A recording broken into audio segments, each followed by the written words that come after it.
মেডিকেলে ভর্তি দুর্নীতিতে সমস্ত বিচার প্রক্রিয়া স্থগিতাদেশ। বিচারপতি অভিজিৎ গঙ্গোপাধ্যায়, বিচারপতি সৌমেন সেনের দেওয়া সমস্ত নির্দেশে স্থগিতাদেশ। দুই বিচারপতির দ্বৈরথে নজিরবিহীন পদক্ষেপ সুপ্রিম কোর্টের। এই মামলায় অন্তর্ভুক্ত হতে চান অভিষেক বন্দ্যোপাধ্যায়। আজ মামলার পরবর্তী শুনানি।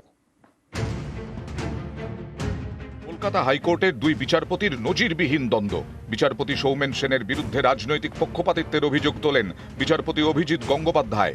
এই অবস্থায় স্বতঃপ্রণোদিত হস্তক্ষেপ করে সুপ্রিম কোর্ট।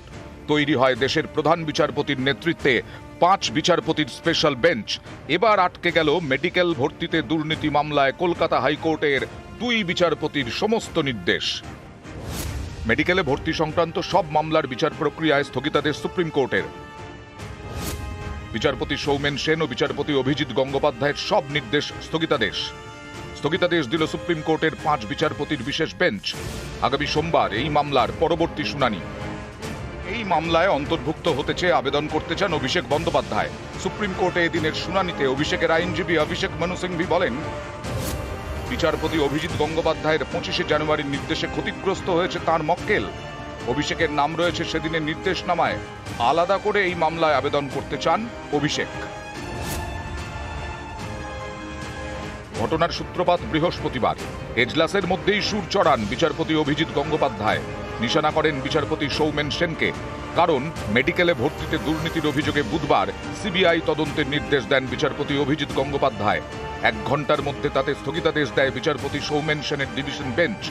এরপর বৃহস্পতিবার সিবিআইয়ের দায়ের করা এফআইআর খারিজের নির্দেশ দেয় সৌমেন সেনের ডিভিশন বেঞ্চ।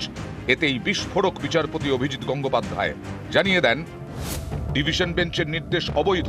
সিবিআই অবিলম্বে তদন্ত শুরু করবে। 2 মাসের মধ্যে তদন্ত শেষ করতে হবে সিবিআইকে। এই সব নির্দেশ দিতে গিয়ে বিচারপতি গঙ্গোপাধ্যায় বলেন, এফআইআর খারিজের যে নির্দেশ বিচারপতি সৌমেন সেন দিয়েছেন সেটা রাজনৈতিক উদ্দেশ্য নিয়ে দিয়েছেন, ফলে নির্দেশ বৈধ নয়। সিবিআইয়ের উচিত তদন্ত এগিয়ে নিয়ে যাওয়া। বড়দিনের ছুটির আগে বিচারপতি অমৃতা সিনহাকে নিজের চেম্বারে ডেকেছিলেন বিচারপতি সৌমেন সেন। সেখানে বিচারপতি সিনহাকে রাজনৈতিক নেতার মতো নির্দেশ দেন বিচারপতি সেন। প্রথমে বলেন, অভিষেক বন্দ্যোপাধ্যায় রাজনৈতিক ভবিষ্যৎ আছে, তাকে বিরক্ত করা যাবে না। বিচারপতি অমৃতা সিনহার এজলাসে শুনানির লাইভ স্ট্রিমিং বন্ধ করতে হবে। বিচারপতি সেনেও বলেন, প্রাথমিকের 2টি মামলা খারিজ করতে হবে বিচারপতি সিনহাকে। কলকাতা হাইকোর্টের প্রধান বিচারপতিকে এ সব জানান বিচারপতি অমৃতা সিনহা। আমি বিচারপতি সিনহার কাছ থেকে এটা জানতে পেরেছি। বিচারপতি সৌমেন সেন স্পষ্টই একটি রাজনৈতিক দলের হয়ে কাজ করছেন, তাই সুপ্রিম কোর্টের উচিত তাঁর সমস্ত নির্দেশ খারিজ করা। নির্দেশনামা এবং আবেদনপত্রের কপি ছাড়াই সিঙ্গল বেঞ্চের নির্দেশের ওপর স্থগিতাদেশ দিচ্ছেন বিচারপতি সেন। ভুল বার্তা পাঠাচ্ছেন বিচারপতি সেন। এই মামলায় রাজনৈতিক স্বার্থ জড়িত থাকার ব্যক্তির মতো আচরণ করছেন বিচারপতি সেন। কয়েকজন রাজনৈতিক ব্যক্তিকে বাঁচানোর চেষ্টা করছেন। কেন তার বিরুদ্ধে ইমপিচমেন্টের প্রক্রিয়া শুরু হবে না? কেন সুপ্রিম কোর্টের নির্দেশ থাকা সত্ত্বেও 2 বছর ধরে তার বদলি হচ্ছে না? অন্য বিচারপতিদের তো হয়ে গেছে। কে তাকে বাঁচাচ্ছে? আমি দেশের প্রধান বিচারপতিকে বিষয়টি দেখার জন্য অনুরোধ করব। এ সবই নির্দেশনামায় লেখেন বিচারপতি অভিজিৎ গঙ্গোপাধ্যায়। এরপর বৃহস্পতিবার শিক্ষা সংক্রান্ত সব মামলা সৌমেন সেনের বেঞ্চ থেকে সরানো হয়।